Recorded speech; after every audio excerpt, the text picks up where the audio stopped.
अच्छा, अब हमने बात कर ली है सिविल वॉर तक के लिए। तो सिविल वॉर तक के लिए इंपॉर्टेंट इवेंट्स हैं जो डिफाइनिंग इवेंट्स हैं in the history of America. And now we enter in 20th century. So 20th century में सबसे इंपॉर्टेंट इवेंट कौन सा है? World war one.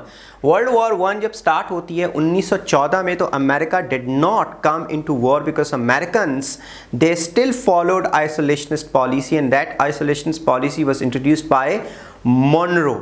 I mean President Monroe. I told you earlier that 1823 Monroe Doctrine came, and under Monroe Doctrine there was a policy that they would not interfere into European filthy politics.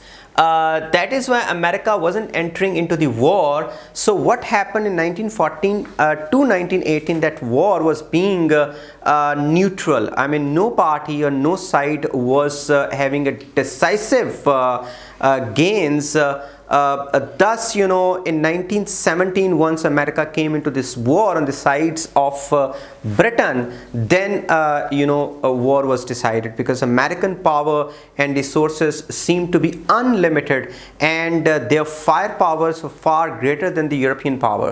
So thus American entry in 1917, I mean the last year of that war happened when Germany stopped the communication line of American trade, because Americans, they were trading in Atlantic Ocean, and there in Atlantic Ocean Germans they had you know, short torpedoes on American ships, so American trade was disrupted. So America had an anger upon Germany. That is why Americans decided that time, I mean President of America, he decided to come into war. And once America came into war in 1917, this means they had given up the policy of isolationism given by Monroe. So 1917 US entered into war, and US entry you know, turned the tables against Germany, or rather this I mean made this war decisive on the sides of Britain. तो 1917 में US entered into war, WW1, and then 1918 उस वक़्त Woodrow Wilson थे president America के, तो उन्होंने war के ख़त्म होने से पहले एक विल्सोनियन 14 पॉइंट्स दिए. And what were these 14 points? These 14 points were based upon liberalism, democracy, equality, self-determination to all the nations, I mean equality of the nations, and all good things which are present in liberal economy and democracy, they were present there. So कहा गया कि on the basis of these points war के बाद की दुनिया बनाई जाएगी. तो once war ended on these points which were called 14 points of Woodrow Wilson. बहुत इंपॉर्टेंट है अमेरिका के 14 पॉइंट्स वुडरो विल्सन के, क्योंकि यही जो पॉइंट्स हैं they became the basis of League of Nations. So Woodrow Wilson, the president था America का 1918 में, he was the co-founder of League of Nations, and his 14 points became the basis of the covenant. Covenant means charter of League of Nations. उसके point के बने. League of Nations नाकाम हो गई, लेकिन जब 1945 में UNO बनी, तो उस वक्त भी वुडरो विल्सन के ये बहुत सारे पॉइंट्स जो हैं UNO के चार्टर में शामिल हुए. तो वुडरो विल्सन के 1918 में दिए गए 14 points are very important because they strengthened the liberal theory or idealistic theory, because they were idealistic kind of points कि दुनिया बहुत अच्छी हो जाएगी, और इसने एक ऐसा ट्रस्ट रिपोज किया इंसान की अच्छाई के ऊपर. बहरहाल जी, ये विल्सोनियन 14 पॉइंट्स हैं. उसके बाद जो मेन इवेंट आता है 1918 में, जब वॉर ख़त्म हो जाती है, तो America once again becomes isolationist. I mean वही जो डॉक्ट्रिन मॉनरो डॉक्ट्रिन, उसके ऊपर अमल पैरा होते हुए वो दोबारा से अपने कॉक्यून में बंद हो जाता है. वो कहता है जी मैं यूरोप के मैटर्स में इंटरफेयर नहीं करूंगा, मैं सिर्फ और सिर्फ अपने पास के नेबरिंग कंट्रीज़ के अंदर ही इंटरफेयर करूंगा, क्योंकि वही मेरा स्फीयर ऑफ इन्फ्लुएंस है. So America, but there was another defining moment in the history of America, and that was 1929 when American stock market collapsed. And what was that stock market? Wall Street. Wall Street की stock market है जो New York में है, and that was the biggest stock market in the world that collapsed. And after their collapse, the international crisis, economic crisis that was generated, and it became so much intensified कि पूरी दुनिया में फैक्ट्रियां बंद हो गईं और उसके बाद लोगों ने ख़रीदारियां बंद कर दी, इन्वेस्टमेंट बचा बचा के रखनी शुरू हो गई, अनएम्प्लॉयमेंट इतनी फैल गई कि इसका नाम दिया गया ग्रेट डिप्रेशन। ग्रेट डिप्रेशन का मतलब है कि इंतहा का बड़ा इंटरनेशनल इकोनॉमिक क्राइसिस जिसमें लोगों को millions of people they became unemployed. तो 1929 में ये हुआ और 1929 में जब ये हुआ तो उसके बाद 1930s का काफ़ी हिस्सा इस ग्रेट डिप्रेशन में रहा, यानी कि इस इकोनॉमिक क्राइसिस में रहा पूरी दुनिया में। इसका मतलब है कि अमेरिका की इकोनॉमी अगर टूटती है तो इस तरीके से दुनिया ग्लोबलाइज्ड है कि अमेरिका के साथ जुड़े हुए बाकी भी दुनिया की इकोनॉमी साथ में डूब जाती है। तो अमेरिका से स्टार्ट होने वाला ये ग्रेट डिप्रेशन पूरी दुनिया में फैल गया। जिस तरीके से 2007-8 में जब अमेरिका की जो लेमैन ब्रदर बैंक डूबा था और उसके साथ अमेरिका की एक दफ़ा फिर यही स्टॉक एक्सचेंज जो वॉल स्ट्रीट स्टॉक एक्सचेंज है वो डूबी, तो उसके साथ ही पूरी दुनिया में क्राइसिस आ गया। तो अमेरिका इतनी बड़ी इकोनॉमी है कि अगर वो खुद डूबेगी तो वो इस तरीके से सारी इकोनॉमीज़ को अपने साथ उसने बांधा हुआ है कि खुद इतनी भारी इकोनॉमी डूबेगी तो हल्की हल्की इकोनॉमी अपने साथ लेके डूब जाएगी। तो ये ग्लोबलाइजेशन के नुकसानात में भी आता है। तो 1929 में स्टॉक मार्केट जो कि वॉल स्ट्रीट है crashed in New York and great depression started.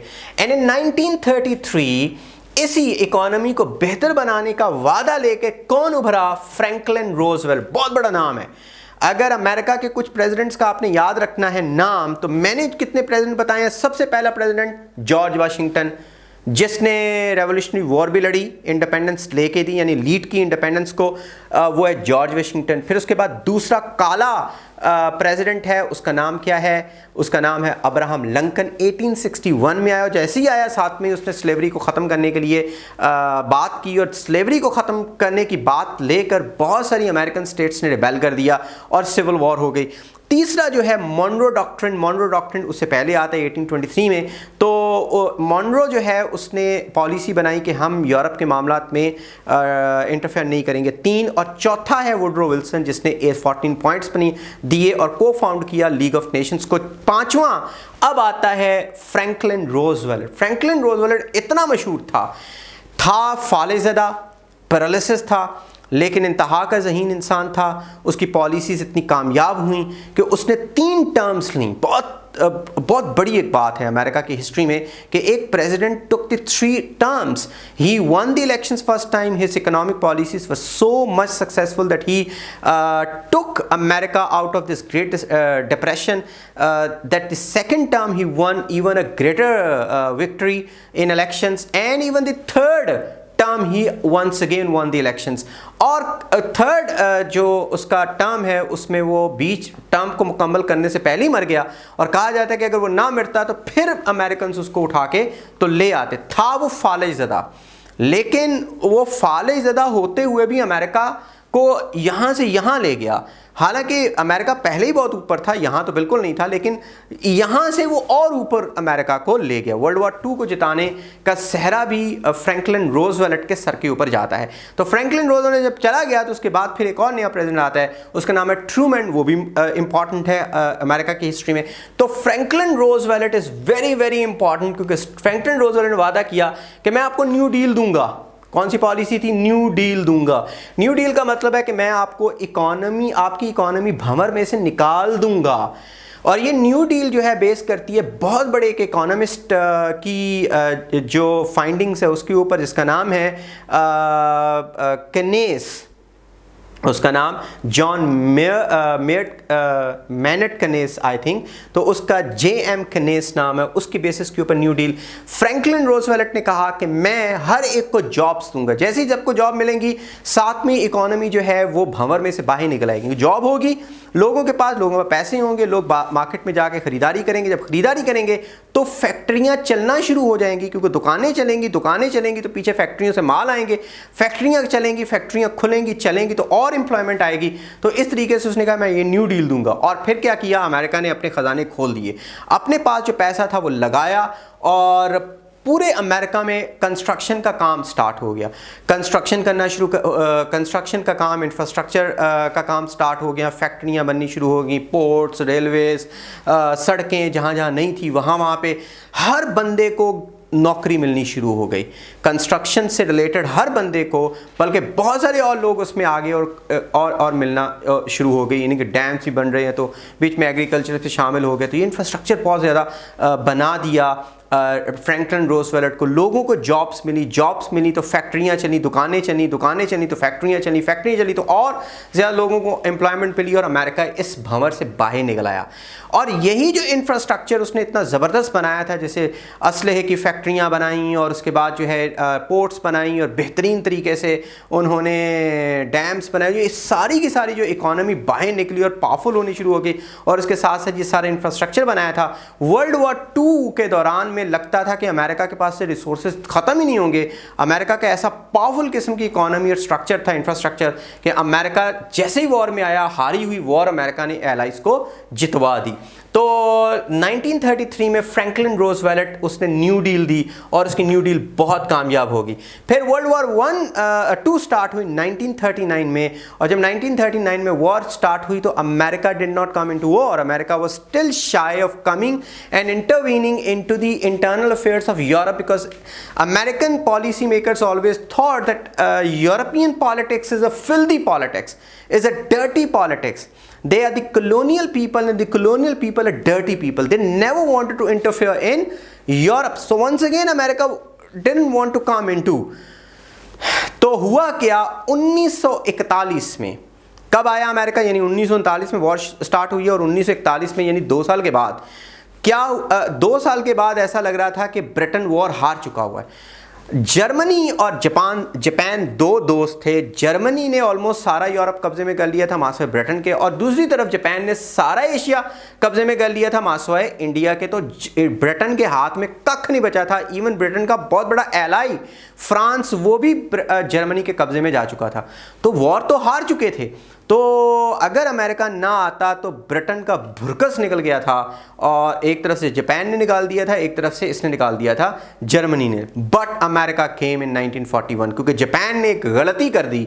Japan ने 1941 में यहाँ पर, ये मैक्सिको के इस साइड पर पैसिफिक ओशन में एक स्टेट है अमेरिका की छोटी सी, वो है हवाई।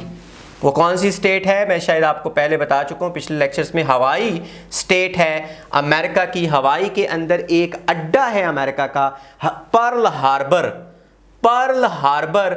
उस पर्ल हार्बर के ऊपर जापान ने अटैक कर दिया, यानी एरियल अटैक किया और बहुत सारी शिप्स को वहाँ पे तबाह कर दिया अमेरिका की, और साथ में बहुत सारे अमेरिकन आर्मी पर्सनल को मार दिया। This was a defining moment in 1941 when US decides to enter into the war. और जो फ्रैंकलिन रोजवेल्ट हैं उन्होंने डिक्लेयर किया कि हम वॉर लड़ेंगे। And there was a moment when all the policy makers were sitting in a conference presided over by Franklin Roosevelt, and many policy makers they showed their reluctance to come into war because this war was very risky, because allies had almost lost it.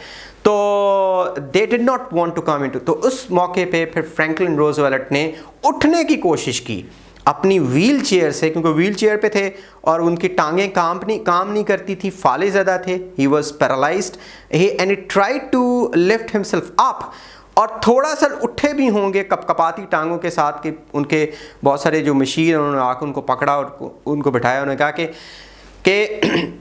अगर Franklin Roosevelt उठ सकता है अपनी कुर्सी से तो फिर war भी हो सकती है। तो फिर उसके बाद अमेरिका केम इनटू वॉर, और जब अमेरिका आया ना जर्मनी बचा और ना ही जापान बचा, क्योंकि अमेरिका अकेला ही उन दोनों के ऊपर भारी था। और इधर से अमेरिका ने फ्रांस को पहले फतह करवाया एलाइड फोर्सेस के साथ मिलके, और वो वॉर है डी-डे वॉर। वो बहुत बड़ी वॉर है जिसमें बहुत सारी उनकी मौतें भी हुई, लेकिन उन्होंने फ्रांस पे कब्जा कर लिया और फिर फ्रांस के बाद फिर बाकी सारा यूरोप जर्मनी से ले लिया। दूसरी तरफ जापान की भी जो है ईंट से ईंट बजा दी, और हालांकि 1945 में, अगस्त 1945 में ट्रू ट्रूमैन उस वक्त आ चुके थे, यानी कि फ्रैंकलिन रोजवेल्ट जा चुके थे और ट्रूमैन आ चुके थे। ट्रूमैन ने न्यूक्लियर अटैक का मशवरा हुक्म दिया और फिर जापान के ऊपर न्यूक्लियर अटैक हुआ और जापान ने सरेंडर कर दिया और आज तक जापान अमेरिका के कब्जे में है। That is one thing you need to remember, that Japan is still under the occupation of American forces because American forces are occupied there, are station there, and Japan does not have her military. Japan cannot have her military. Japan cannot make her policies against American wishes. America still occupies that land, and that started with 1945. तो यहाँ तक हम history ये पढ़ चुके हैं।